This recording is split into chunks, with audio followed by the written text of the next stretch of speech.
心配された天気もまあ晴れましたね。はい、今のところ晴れてます。ロックフェス、ひじりロックフェス、すごいいいですね。このステージが素晴らしいですね。スキー場にやっぱり作られてて、すり鉢状になってるんで非常に観戦しやすいですね。まだ始まってないんで、フェス自体が。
今度最後のフェス呼んでくれて最高だよ。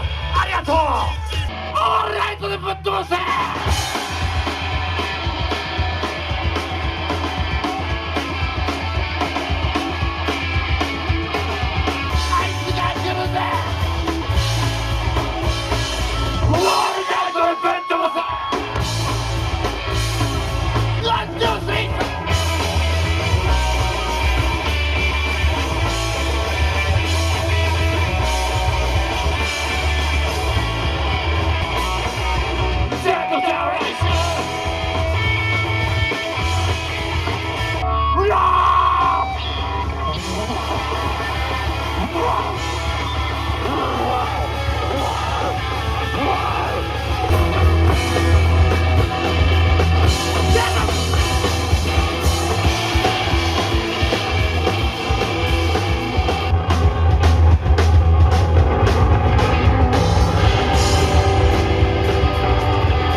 拍手が鳴りやまないですね。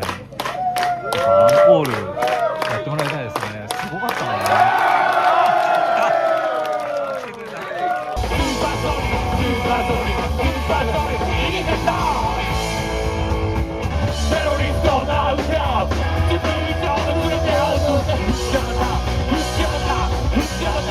Let's go!